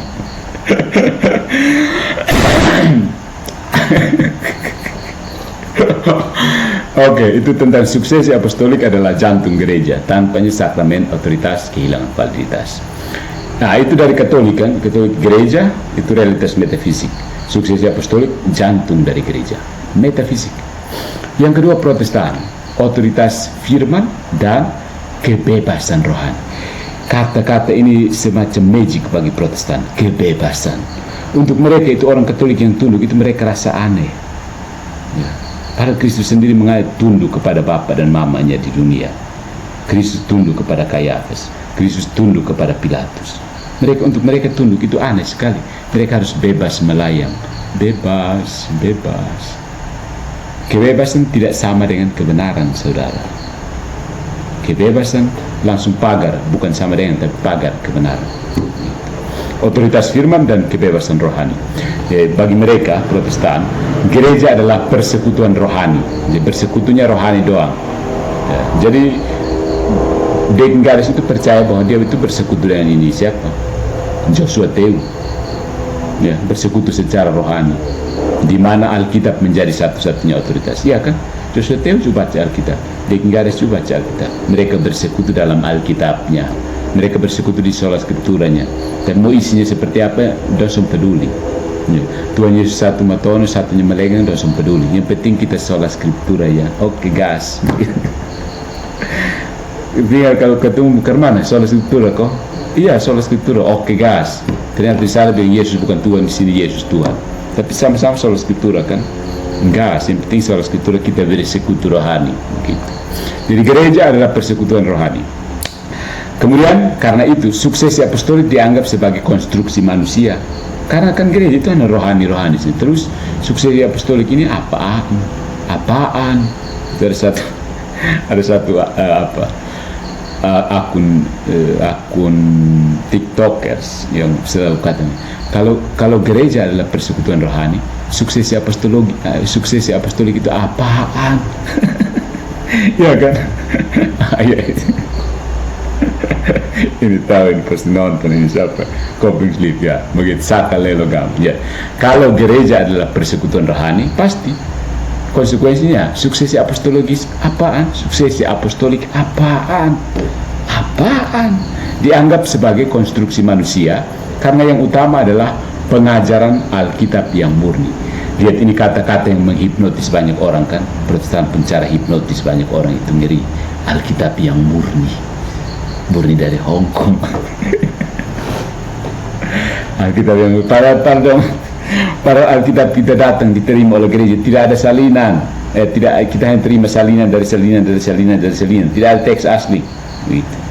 Ini teman-teman yang Muslim juga harus tahu.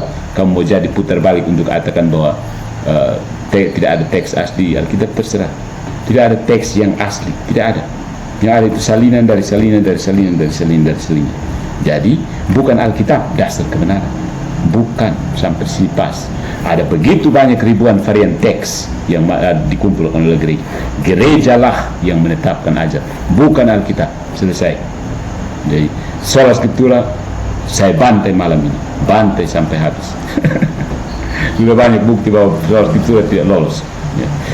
Kita gereja terima teks-teks itu tidak ada teks asli sama sekali. So, itu salinan dengan ribuan varian. Ya. Tidak bisa. Gereja harus berdiri sebagai penentu kesatuan ajaran. Tidak bisa bilang sola skriptura. Sola skriptura varian yang mana, teks yang mana, varian yang mana, terjemahan yang mana. LAI pasti ujung-ujungnya. Jadi saudara-saudari, inti perbedaan ada pada Katolik itu melihat gereja sebagai institusi ilahi yang terlihat. Institusi ilahi yang terlihat itu inkarnasi. Institusi ilahi yang terlihat, di mana suksesi apostolik adalah jaminan objektif dari kesahihan iman. Validitas iman itu dijamin secara objektif. Itu tidak berdasarkan ajaran saya sesuai dengan para rasul. Tidak bisa seperti itu. Harus ada jaminan yang objektif baru bisa. Jaminan objektif dari validitas iman. Ya. Tanpa suksesi apostolik, stop tipu-tipu. Kamu sendiri yang mengklaim bahwa ajaran saya kan sesuai dengan para rasul. Iya, kau yang bilang terus kau siapa? Begitu.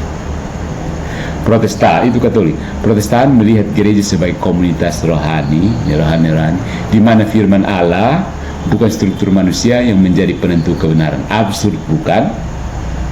Firman Allah yang menjadi penentu kebenaran. Tapi siapa yang kasih kebenaran itu kan kesesuaian antara A dengan B kan? Terus siapa yang melihat bahwa ini A dan sesuai dengan B? Ini kan firman Allah. Terus ini pemikiran seseorang. Terus siapa yang melihat ini sesuai? Tuhan Yesus turun kok kasih sesuai kan? Tidak bisa. It doesn't make sense. Tidak logis bukan?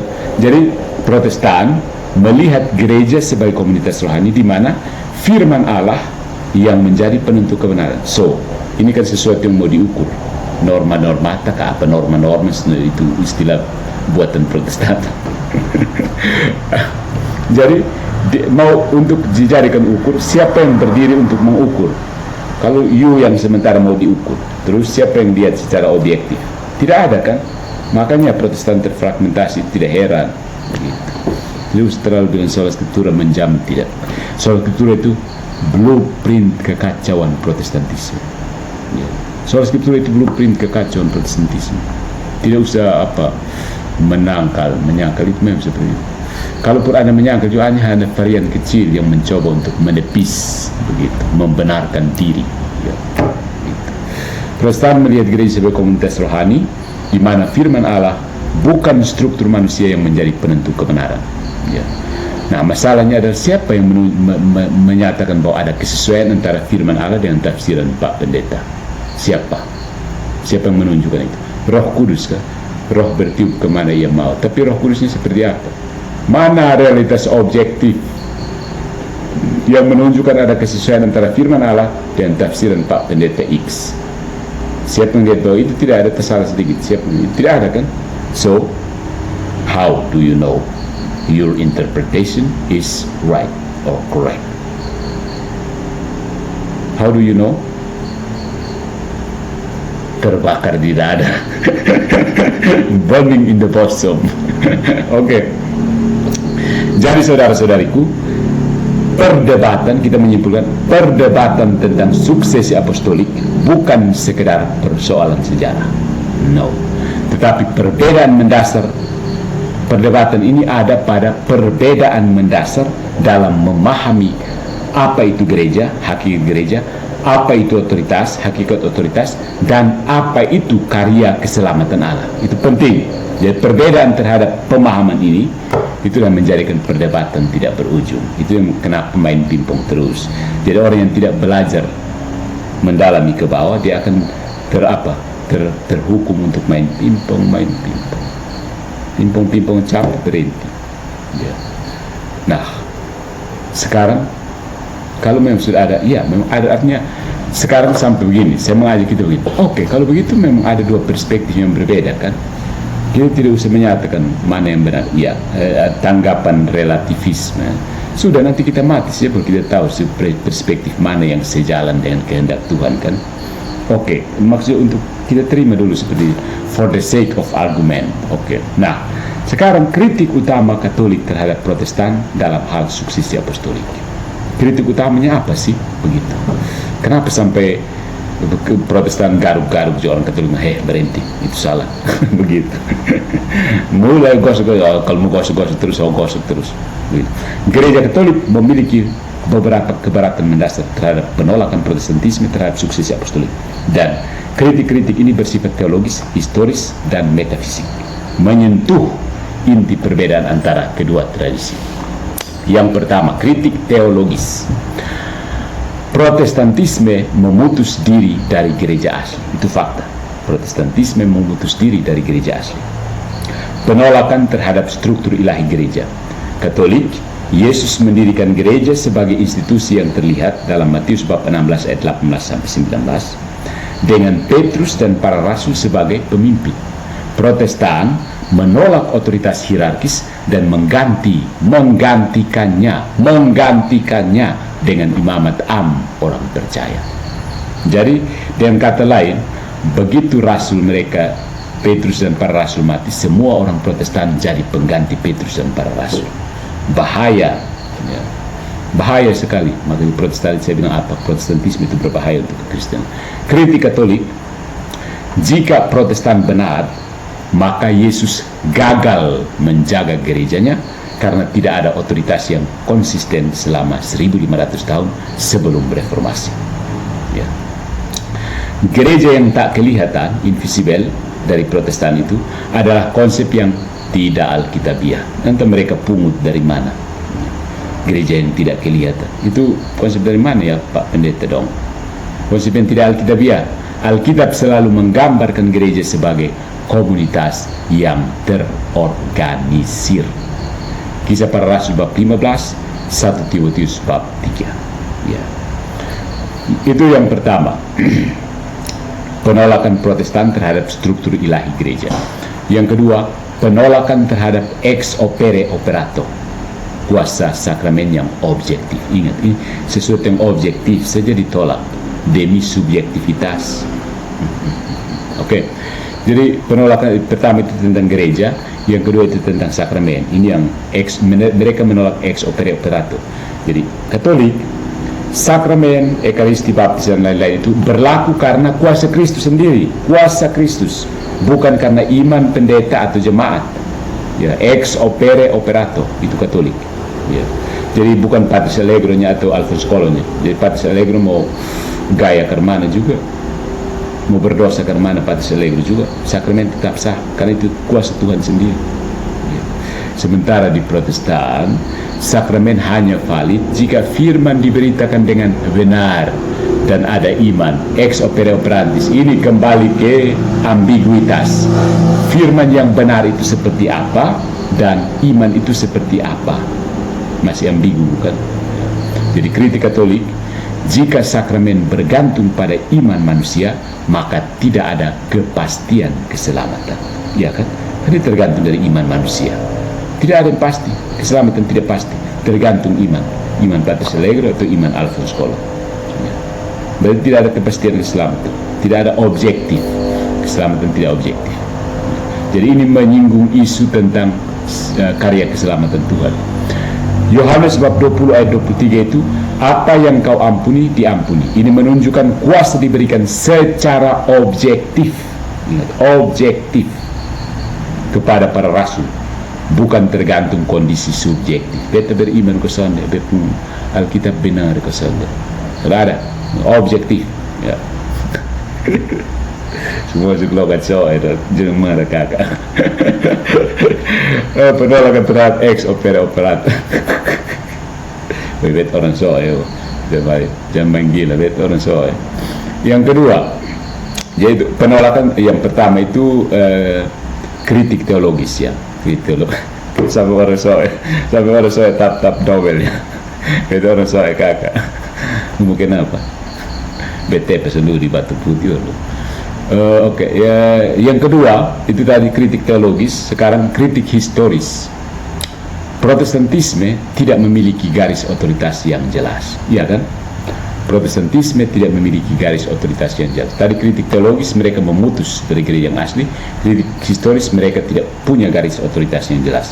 Yang pertama, Protestantisme adalah inovasi abad ke-16. Ini tidak bisa disangkal, ini fakta historis. Protestantisme adalah inovasi abad ke-16.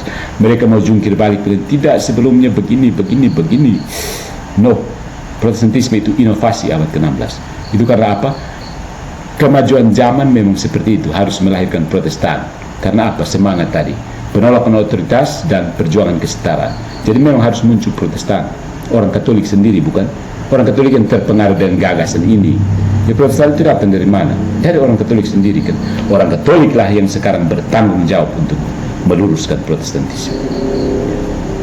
Bukan orang yang Protestan yang kasih lurus diri sendiri. Bagaimana lu kasih lurus diri sendiri? Jadi Protestantisme adalah inovasi abad ke-16. Katolik memiliki catatan suksesi uskup yang jelas dari Petrus hingga Paus Fransiskus. Itu tidak bisa dibuat-buat, itu hanya terjadi dalam sejarah. Ya. Protestan tidak bisa menunjukkan rantai otoritas dari Kristus hingga Luther atau Calvin atau Zwingli atau Ellen G. White atau siapalah gitu. Tidak ada, tidak usah omong kosong baik. Yang penting kan kami sesuai dengan firman apa? Firmannya kamu sebuang buku, 7 buku itu sama. Jadi kritik Katolik, jika suksesi apostolik tidak penting,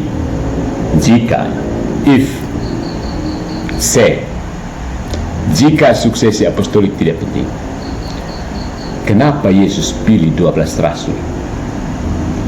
Bukan langsung menulis Alkitab. Paling aman kan? Yesus langsung, buat apa pilih itu rasul? Kan saya tulis Alkitab lebih jelas, langsung dari pikiran Yesus sendiri. Kamu harus sikat gigi seperti ini. Kamu harus gosok pakai kertas pasir, itu gosok di bagian ini.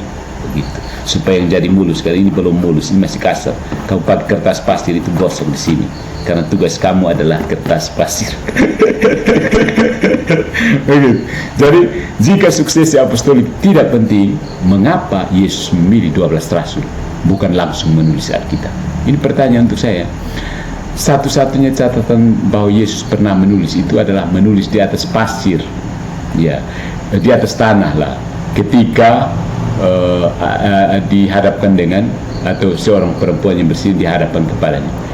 Itu maksudnya apa? Tulisan itu bisa hapus buang, karena itu dia pilih para rasul, bukan tulis. jelas sekali kok makna simbolis dari tulisan itu. Sola Scriptura tidak bisa. Sola Scriptura hanya tulisan. Yesus tulis aja di pasir, dia bisa tulis di pasir, tulis di tanah. Ya, kalau Yesus mau mengajarkan sola Scriptura, dia duduk, dia tidak keliling untuk cari orang untuk ajar, dia langsung tulis di perpustakaan, tulis, kemudian dia panggil orang dan fotokopi sebanyak dan suruh mereka bakalai dia pengerti apa, begitu. Suruh mereka berdebat saja. Kalau tidak berdebat nanti anggap dia tidak mau ini, anggap dia boneka pencet saja kalau dia tidak mau debat. Tidak ada. Itu pemutarbalikan dari para pembangkang abad ke-16 itu. Ya. Jadi dia memilih 12 rasul, bukan langsung menulis Alkitab. Para reformator seperti Luther dan Calvin, ingat ini orang Katolik ya, tidak ditabiskan dalam suksesi apostolik, sehingga tidak ya para reformator Luther, Calvin tidak ditabiskan. Luther imam ya. Luther masih ada suksesi apostolik, tapi begitu dia keluar, karena dia tidak bisa menabis, jadi tabisan selanjutnya tidak bisa ada, sehingga tidak punya otoritas untuk mendirikan gereja baru. Maksudnya begini, saudara-saudaraku, Luther, Calvin, dan Zwingli ini bukan pelanjut apostolik. Mereka bukan pengganti para rasul. Mereka itu posisi Luther dan Zwingli posisinya seperti saya, pembantu dari pengganti para rasul. Imam, bukan uskup. Kalau seandainya Luther itu uskup, dia pasti keluar dengan suksesi apostolik, itu pasti. Dan Protestan pasti tidak akan mati-mati menolak suksesi apostolik, tidak. Seperti Anglikan kan begitu keluar ada uskupnya, sehingga mereka itu tidak jelas. Karena datang dipengaruhi oleh Luther, makanya ada yang tetap melangsungkan suksesi apostolik yang oleh gereja Katolik tetap dianggap tidak valid, tapi oleh beberapa bilang tidak usah apostolik sih. Makanya imam wanita banyak itu ada di Anglikan kan. Lutheran dan Anglikan ada beberapa variannya imam wanita. Bicara tentang Anglikan itu lebih kacau lagi. Ada yang Anglikan itu seperti Katolik mix dengan Protestan, sehingga membingungkan. Di dunia sosial media sekarang, kadang-kadang Anglikan yang membuat dan cirinya Protestan sekali, tapi dalam pakaian Katolik. Makanya Katolik lagi yang jadi ini. Tapi sudahlah, sehingga tidak memiliki otoritas untuk buat gereja baru. Jelas tidak ada. Beda dengan Nestorius itu meskipun heretik terang-terangan, dia tetap bisa bikin gereja karena dia punya sukses apostolik. Ya, dia kan patriark Konstantinopel loh. Patriark saja bisa heretik begitu. Apalagi Luther, Calvin, dan Zwingli yang cuma material kue-kue. Kan bisa ikut dong ini. Mending ikut Nestorian begitu. Nestorian itu yang menghasilkan Marmari yang sekarang kamu nonton terus kan, begitu. Nestorian dari itu dia anggota gereja, meskipun gerejanya ada punya ajaran yang heretik. Ya. Jadi mendingan dengar Nestorian, dengar ini Marmari daripada pendeta yang tidak jelas, begitu. Kalau pendeta yang jelas, oke lah. Tapi banyak pendeta yang lebih jelas, tapi ada satu dua yang memang tidak jelas. Ya, itu tentang tidak ke otoritas untuk mendirikan gereja baru. Jadi memang tidak bisa dirikan gereja baru, maka yang dibuat oleh Luther, Calvin, dan Zwingli adalah mendirikan komunitas yang mirip gereja. Kemudian mereka menyebutnya gereja, orang Katolik tetap melihat itu bukan gereja. Gitu. Yang ketiga, yang berikut, yaitu kritik. Yang pertama kritik, masih dalam kritik historis ya. Kritik sebagai Protestan baru muncul abad ke-16, ya, mereka pasti akan mereview, tapi kenyataannya seperti itu. Ya. Katolik, Protestantisme menciptakan ribuan denominasi yang saling bertentangan. Siapa yang tidak setuju angkat tangan. Protestantisme menciptakan ribuan denominasi yang saling bertentangan. Katolik mempertahankan kesatuan iman melalui magisterium. Protestan terpecah menjadi puluhan ribu denominasi dengan doktrin berbeda. Tentang berapa puluh ribu terserah Protestan. Begitu. Intinya ada puluhan ribu. Ada yang bilang 22, ada yang bilang 28 ribu, ada yang bilang 33 ribu, ada yang bilang 60 ribu, ada yang bilang 666 ribu. Begitu. Saya mungkin ikut yang terakhir, 666 ribu. Terpecah menjadi puluhan ribu denominasi. Ini bukan menghina, fakta. Ya. Kritik Katolik tanpa otoritas mengajar yang satu, paus atau paus dengan konsili, tidak ada cara Tidak ada cara untuk memastikan interpretasi Alkitab yang benar. Tidak ada cara. Ya, mau sola scriptura putar-putar itu lingkaran setan yang tidak akan pernah ada. 1 Timotius bab 3 ayat 15, gereja adalah tiang penopang kebenaran. Ya, mengandaikan satu gereja yang terlihat, bukan ribuan gereja yang saling bertentangan dengan halusinasi invisible church. Satu, kudus, am, dan rasuli itu hanya ada dalam benak. Ya kan, hanya ada dalam benak Protestan, tidak pernah ada dalam kenyataan. Bagaimana kalau gereja adalah tiang penopang dan dasar kebenaran, terus gerejanya hanya ada di halusinasi? Makanya kebenaran jadi subjektif, bukan? Karena tiang penopangnya ada di benak saja. Tidak heran.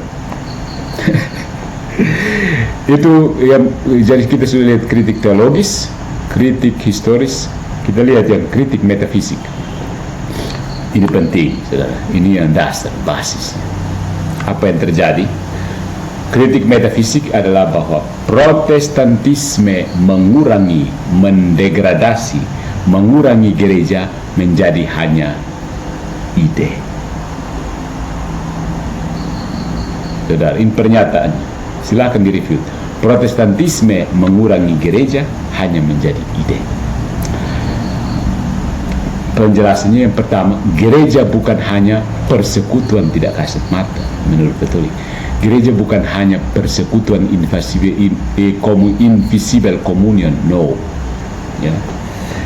Bagi gereja Katolik, gereja adalah tubuh mistik Kristus. Efesus bab 1 ayat 22 sampai 23 yang memiliki struktur yang nyata. Ya, struktur yang nyata ya. Nyata itu artinya dilihat, diraba, diputar, dijilat, itu semua bisa. Nyata maksudnya, tidak maya. Protestan, gereja adalah kumpulan orang percaya secara spiritual. Invisible church. Invisible church. Ya. Jadi, ini saya ide saja kan. Kritik Katolik, Yesus mendirikan gereja sebagai kerajaan yang nyata. Kerajaan yang nyata. Matius bab 16 ayat 18. Bukan hanya sebagai konsep. Konsep yang hanya ada di kepala Protestan A, B, C, D, E, F, G.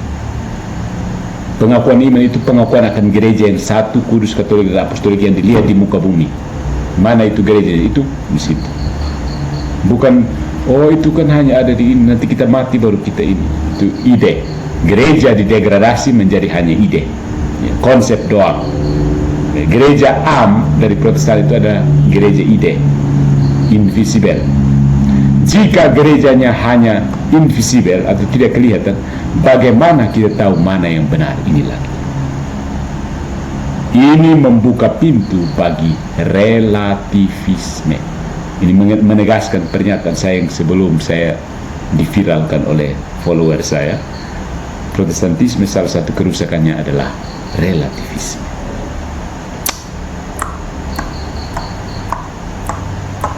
Itu yang pertama ya, menjadikan, menurunkan, mendegradasi, mendegradasi gereja menjadi hanya ide. Oh, yang pertama itu gereja sebenarnya bukan hanya persekutuan invisible, tidak kasat mata. Yang berikutnya adalah penolakan terhadap realisme dari sakramental. Jadi sakramen itu sesuatu yang objektif, yang nyata, itu ditolak. Ya. Bagi orang Katolik, Ekaristi adalah tubuh dan darah Kristus yang nyata, bukan? Yohanes bab 6 ayat 53 sampai 56. Yang hanya bisa dirayakan oleh imam yang ditabiskan secara sah. Protestan, perjamuan kudus itu hanya peringatan simbolis menurut Zwingli, atau kehadiran spiritual menurut Luther dan Calvin. Jadi pertanyaannya, trio kue kedua ini siapa yang paling benar? Zwingli kah, peringatan simbolis, atau Luther dan Calvin, kehadiran spiritual? Itu baru bapak reformasi awal, saya sudah beda pendapat begitu. Ini bukti bahwa Protestan memang tidak bisa.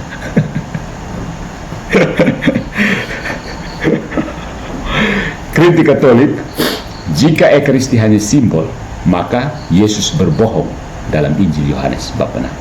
Jelas, kalau Ekaristi hanya simbol, Yesus jelas berbohong di Yohanes bab 6. Ini saya tantang yang, bukan saya tantang, Tolong, maksudnya saya minta tolong kepada para ahli tafsir untuk menjelaskan kepada kami yang lain Yohanes bab 6 secara keseluruhan, secara komprehensif. Kami tunggu. Yang kedua, tanpa imamat yang sah tidak ada ekaristi yang valid, dan tanpa ekaristi tidak ada gereja sejati. Tanpa ekaristi, no, tanpa ekaristi tidak ada gereja sejati. Kamu mau bahasa roh sampai terbakar di dada juga, itu bukan gereja. Stop, itu bukan gereja sejati. Ya, berhenti sudah yang bahasa roh terlalu banyak. Kamu pikir kamu gereja. Nah, kritik itu ya apa ya? Kritik metafisiknya, kritik secara logis filosofinya kira-kira seperti ini. Yang pertama, kalau kita tahu sola scriptura memang tidak konsisten. Ya, kembali ke situ, sola scriptura tidak konsisten. Soal scriptura tidak konsisten, dia akan berputar-putar dan mereka akan mencoba. Kalau serang Katolik mereka pakai pengertian yang lebih luas, kalau mereka mau bertahan nanti kasih sempit makna dan seterusnya. Itu trik. Soal scriptura sendiri tidak jelas, ya, bisa dipakai sesuai kepentingan Protestan. Mau buat apa? Mau pakai untuk serang Katolik atau mau pakai untuk bertahan? Tergantung, pemahamannya tergantung itu. Saya sudah meriset selama hampir 3 tahun itu tentang sola scriptura. Jadi sola scriptura itu pengertiannya tergantung you mau bertahan atau you mau meserang.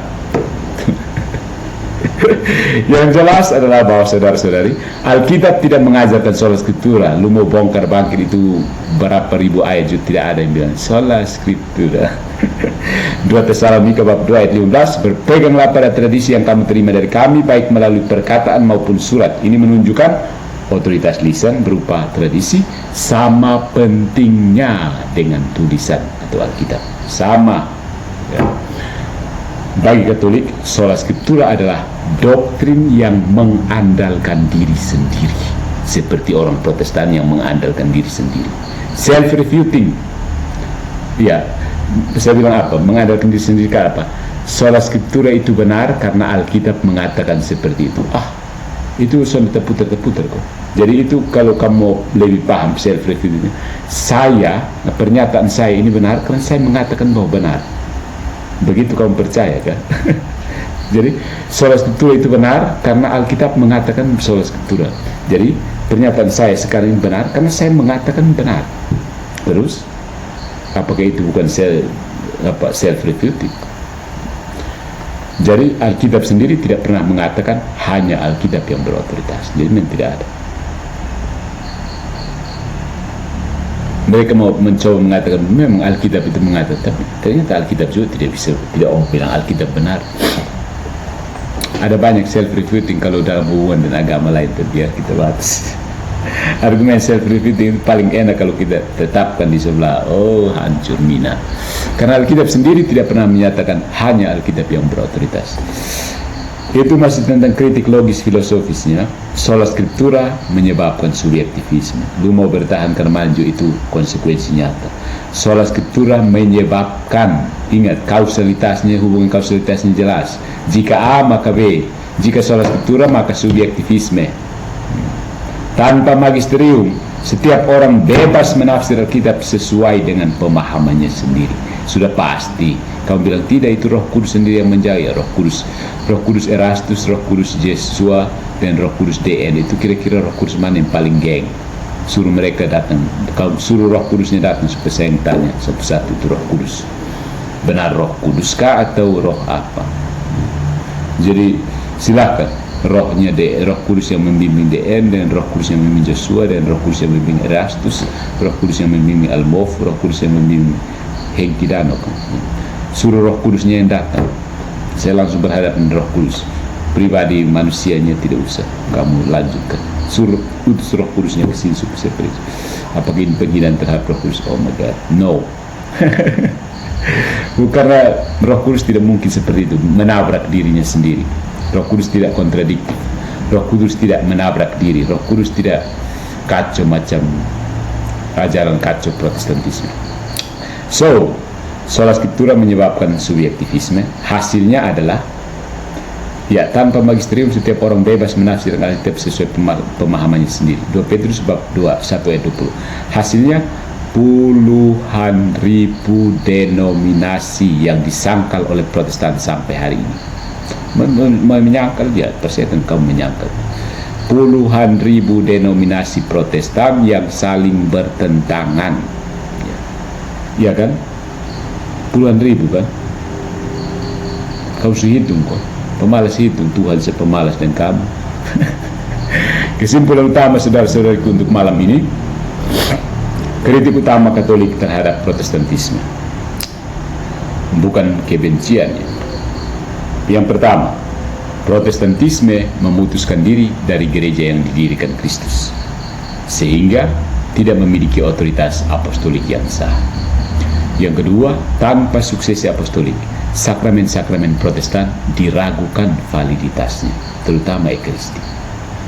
Sola Scriptura yang ketiga, sola Scriptura tidak alkitabiah dan mengarah pada perpecahan doktrinal. Yang keempat, konsep gereja tak kelihatan atau invisible church bertentangan dengan sifat gereja yang nyata dan terorganisir di dalam perjanjian baru. Jadi kisah para rasul itu tidak invisible ya, itu orang kumpul betul-betul kumpul di situ, tidak ada invisible di situ. Gereja tidak kelihatan, gereja sejati itu tidak kelihatan. Itu gereja sejati perjanjian baru itu kelihatan sekali. Jadi bertentangan. Konsep invisible church itu tidak tahu siapa yang kasih konsep itu. Jadi bagi Katolik, Protestantisme adalah revolusi, pemberontakan terhadap tatanan ilahi, ordo divinum yang telah ditetapkan oleh Kristus. Sementara Katolik memandang diri sebagai